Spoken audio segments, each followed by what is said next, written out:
એની સાથે એની જે ટીમ ભાઈ શ્રી વીરજીભાઈ મહેશ્વરી એની કહેવાય પ્રમાણે વિનંતી સ્ટેજ ત્યાં હવે હું સાહેબ શ્રી એમ.જે. ક્રિશ્ચન સાહેબ ડીવાયએસપી પશ્ચિમ કચ્છ ને નમ્ર વિનંતી કરીશ કે અહીંયા આવી અને પ્રસંગ અનુરૂપ પોતાના વિચારો રજૂ કરશે.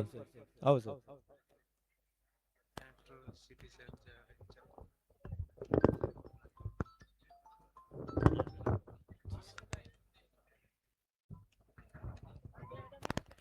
હાલો.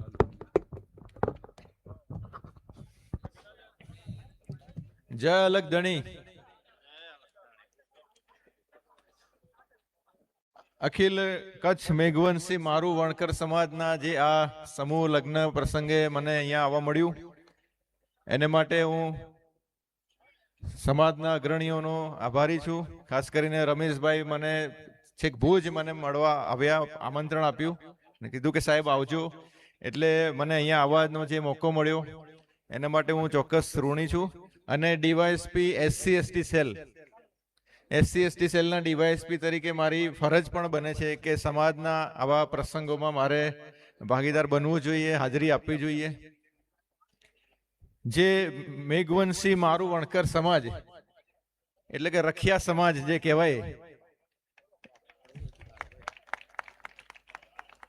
તો એ બહુ સંતોનો સમાજ કહી શકાય, સંતો મહાત્માનો સમાજ કહેવાય.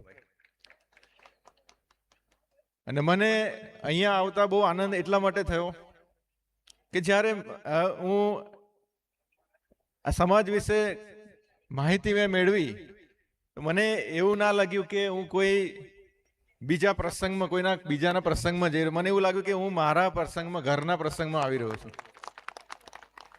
કારણ કે જ્યારે મેં આ સમાજ વિશે અને એના જે પ્રક્રિયાઓ છે, જે પ્રોસિજર છે એના વિશે જાણ્યું, ત્યારે જે મને 3 વસ્તુઓ જે જાણવા મળી, 3 પ્રસંગો કે પાટકોરી, ચોરી અને બારસ. તો આના વિશે જ્યારે મેં વાંચ્યું અને સાંભળ્યું ત્યારે મને આશ્ચર્ય પણ થયું અને ખુશી પણ થઈ. ખુશી એટલા માટે થઈ કે મને એવું લાગ્યું કે આ તો અમે પોતે, હું એઝ અ ક્રિશ્ચિયન છું, મારું નામ M.J. ક્રિશ્ચિયન મીન્સ ક્રિશ્ચિયન છે, એટલે હું ક્રિશ્ચિયન ધર્મ પાળું છું અને અમે બાઇબલ વાંચીએ છીએ.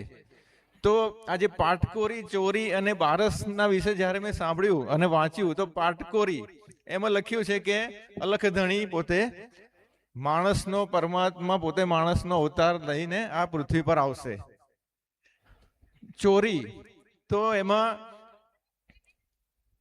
જે ફેરા ફરવામાં આવે છે એમાં પહેલા 3 ફેરામાં દીકરી આગળ હોય છે, પછીના ફેરામાં દીકરો આગળ હોય છે.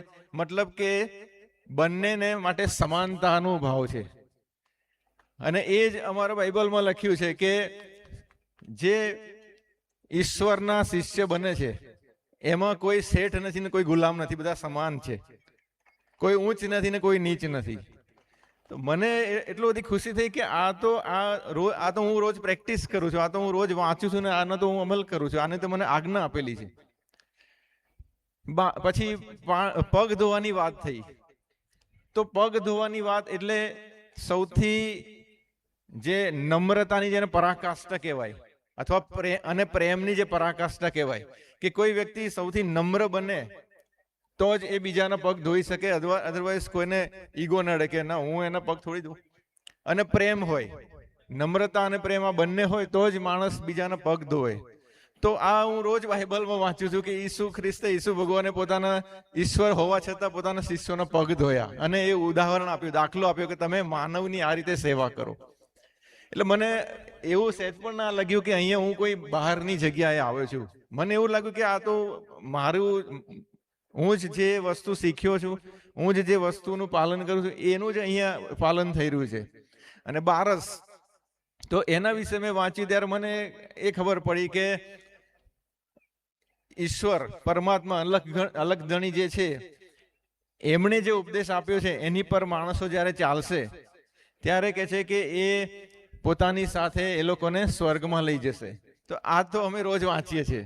એટલે મને સહેજ પણ અલગ ના લાગ્યું, મને સહેજ બી એવું ના લાગ્યું કે હું કોઈ બીજાના પ્રસંગમાં ગયો છું. અને આ જ વસ્તુ હું દરેક કોઈ પણ જગ્યાએ મને મોકો મળે ત્યારે હું આજ કહું છું કે જે હું બાઇબલ વાંચું છું, ક્રિશ્ચિયાનિટી છું, ઈસુ ખ્રિસ્તે કોઈ ધર્મ નથી સ્થાપ્યો, કોઈ ધર્મ સ્થાપવા માટે નતા આવે. હું કોઈને કોઈ ધર્મ પરિવર્તનમાં હું માનતો નથી અને હું એનો વિરોધી બી છું. અને હું તો સામેથી કહું છું કે કોઈ ક્રિશ્ચિયન ના બનતા, કારણ કે એમણે ના પાડી છે. ઈસુ ખ્રિસ્તે જ કીધું છે કે હું કોઈ ધર્મ સ્થાપવા માટે નથી આવ્યો. હા, એમણે એવું કીધું છે કે મારો ઉપદેશ તમે પાળો, અને એમનો ઉપદેશ જે છે એ હું પાળું છું કે પોતાના દેશને પ્રેમ કરો, માણસ માત્રને પ્રેમ કરો, ટેક્સ પે કરો. ઈસુ ખ્રિસ્તે એવું કીધું કે તમારું શરીર છે ને એ પરમાત્માનું મંદિર છે, તો એને તમે અભડાવો નહીં, વ્યસનથી અભડાવો નહીં. દારૂ ના પીવો, બીડી ના પીવો, સિગરેટ ના પીવો, કોઈ વ્યસન ના કરો. બસ એ હું અપનાવું છું. દેશને પ્રેમ કરું છું. એવું કીધું છે કે સ્ત્રીઓ પ્રત્યે ખરાબ નજરથી ના જુઓ, તમારું પવિત્ર રાખો. તો આ એમણે જે ઉપદેશ આપ્યો છે એ હું અપનાવું છું. અને એ જ મેં આ મેઘવંશી મારું વણકર સમાજની જે પ્રથા છે એમાં બી મેં આ જ વસ્તુ જોઈ. તો હું આજે SC/ST સેલના ડીવાયએસપી તરીકે મને 3 વર્ષ અહીંયા કચ્છમાં થયા. મને ગૌરવ છે કે મેં સમાજ માટે જે કામગીરી કરી. હું જ્યારે અહીંયા 2022માં આવ્યો, 2022ના નવેમ્બરમાં, ત્યારે એટ્રોસિટીના જે ગુના હતા એ આખા કચ્છ જિલ્લામાં 70 ગુના દાખલ થયા હતા. પણ મેં નક્કી કર્યું કે સમાજ ઉપર અત્યાચાર તો હું નહીં જ સાંખી લઉં. અને પછી મેં એ પ્રમાણે કામગીરી શરૂ કરી. અને મને મારી નીતિ પ્રમાણે અને મારા ધ્યેય પ્રમાણે મને ધીમે ધીમે એમાં સફળતા મળતી ગઈ. અને 2022માં જે 70 ગુના દાખલ થયા હતા, 2023માં 64 થયા, 2024માં 50 થયા, અને 2025માં 36 ગુના ઉપર આવી દીધો. એટલે જો તમે ટકાવારીમાં જુઓ તો 2022થી 70માંથી 36 ગુના એટલે 50%, અડધા કરી નાખ્યા. હાઈકોર્ટમાં એ વખતે ગુના જે પેન્ડિંગ હતા એ 53 હતા. એટલે મેં નક્કી કર્યું કે હાઈકોર્ટમાં જે ગુનો પેન્ડિંગ છે કાં તો એનો નિકાલ આવવો જોઈએ, કાં તો એમાં સજા થવી જોઈએ, કાં તો એ કોસ્ટ થવી જોઈએ, કાં સજા થવી જોઈએ. કારણ કે જો એ પેન્ડિંગ રહેશે તો કાં તો એ ફરિયાદીને ન્યાય નથી મળ્યો, કાં આરોપીને ન્યાય નથી મળ્યો. બેમાંથી એક તો છે જ. તો એમાં મહેનત કરી અને એ 53માંથી આજે 14 પર લાવી દીધો છે. તો મને આ 3 વર્ષમાં અહીંયા હું રહ્યો, મને ખુશી છે કે મેં સમાજ માટે કંઈક કર્યું છે અને હજી પણ કરતો રહીશ. પણ મારી સમાજને જે વિનંતી, રિક્વેસ્ટ, અપીલ છે એ જ છે કે સમાજ સંગઠિત બનો. પણ સંગઠન કેવું? તો મજબૂત સંગઠન. ઘેટાઓનું બી સંગઠન હોય છે ને, પણ એનું કંઈ ઉપજતું નથી. પણ સિંહનું સંગઠન હોય તો હાથીનો બી શિકાર કરી નાખે. તો સમાજ સંગઠિત તો બને જ બને, પણ એ મજબૂત સંગઠન હોવું જોઈએ. ભણેલો ગણેલો સમાજ હોવો જોઈએ. આપણા સમાજમાંથી ડોક્ટર બને, એડવોકેટ બને, જજ સાહેબ બને, IAS બને, IPS બને, વન વેપારી પણ બને. સમાજમાં પોલિટિક્સમાં પણ લોકો આવે. આપણા MP સાહેબ જે છે, વિનોદ ચાવડા સાહેબ, એ આપણા સમાજનું એક પ્રતિનિધિત્વ કરે છે ને. એમના લીધે આપણે પણ ગૌરવથી માથું ઉંચકી શકીએ છીએ કે અમારા સમાજના છે, MP છે, સંસદ છે. તો આપણા સમાજના દીકરા દીકરીઓને આપણે આગળ વધારીએ, એમને ભણવા માટે પ્રોત્સાહિત કરીએ, એમને સારી કેરિયર બનાવવા માટે પ્રોત્સાહિત કરીએ. જ્યારે પણ એ એક્ઝામ આવે, PSI ની કે એવી કોઈની પણ એક્ઝામ આવે, GPSC ની કે એવી પણ, તો સમાજ ઊભો થાય.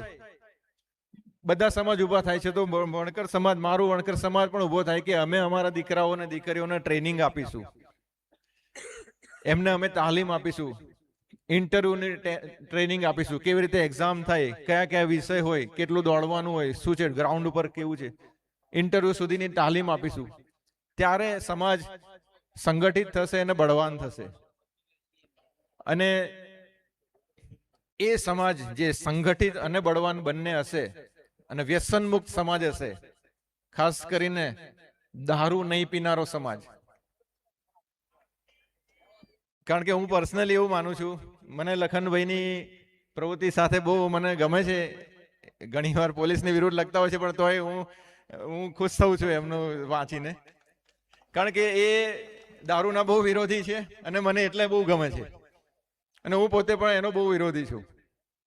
કારણ કે હું પર્સનલી એવું માનું છું કે જે વ્યક્તિને વ્યસન હોય ને એને કોઈ દુશ્મનની જરૂર નથી, એ પોતે જ પોતાનું દુશ્મનાવટ કરે છે. એટલે આ બાબત હું આજે તમારી સાથે શેર કરવા માંગતો હતો, કહેવા માંગતો હતો કે સમાજ સંગઠિત બને, એજ્યુકેટેડ બને, મજબૂત બને, વ્યસન મુક્ત બને, અને જે આપણા જે રખિયા સમાજની જે પરંપરા છે, અલખધણી સાથેનો સાચો સંબંધ બાંધવાની, એમાં આગળ વધે. અને ફક્ત એકલા સમાજ માટે નહીં પણ દેશ માટે. કારણ કે કોઈ મોટું જહાજ હોય, એ જહાજમાં હું મારો એક રૂમ હોય તો હું એમ વિચારું કે મારા રૂમને હું સેફ રાખું, સલામત રાખું, સુરક્ષા રાખું, બીજા રૂમનું જે થાય એ. પણ એ મારી સ્વાર્થી વૃત્તિ નહીં. જ્યારે ડૂબશે ને ત્યારે આખું જહાજ ડૂબશે. એટલે આપણે ફક્ત સમાજ માટે ને, શરૂઆત સમાજથી કરીએ, શરૂઆત કુટુંબથી કરીએ, પણ પછી આપણો સમાજ અને પછી રાષ્ટ્ર માટે, મેઇન રાષ્ટ્ર આપણું હોવું જોઈએ. તો એના વિકાસ માટે આપણે આગળ વધીએ અને યોગદાન આપીએ એવી મારી શુભકામના છે. અને જે નવદંપતિ છે એમને પણ હું આજે આશીર્વાદ આપું છું. ફક્ત 2 મિનિટ લઈશ અને પછી હું વક્તવ્ય પૂરું કરીશ, કારણ કે બહુ બધા મહાનુભાવો પણ છે જે લગ્ન ગ્રંથિથી જોડાયેલા છે. દીકરાઓને હું એક સલાહ આપીશ અને દીકરીઓને પણ હું એક સલાહ આપીશ, ફક્ત એક જ વાક્યની. દીકરાઓને હું એ સલાહ એ આપીશ કે તમે જેની સાથે લગ્ન કર્યા છે ને એને એના બાપની ખોટ ના પડે ને એવો પ્રેમ કરજો. બસ, તો આમાં તમે જીતી જશો. કારણ કે એના બાપની લાડકવાઈ દીકરી હોય છે. મારી દીકરી પરદેશ છે, આજે ફોન કરે તો એના મોંમાં સૌથી પહેલું વાક્ય એ હોય છે કે ડેડી ક્યાં ગયા. તો દીકરીએ બાપે જે દીકરીની સુરક્ષા, સલામતી અને એની જે જરૂરત પૂરી પાડી હોય, એને જે હૂંફ પ્રેમ આપ્યો હોય, એ જો તમે આપશો ને તમારી પત્નીને તો તમારું લગ્ન જીવન સફળ છે.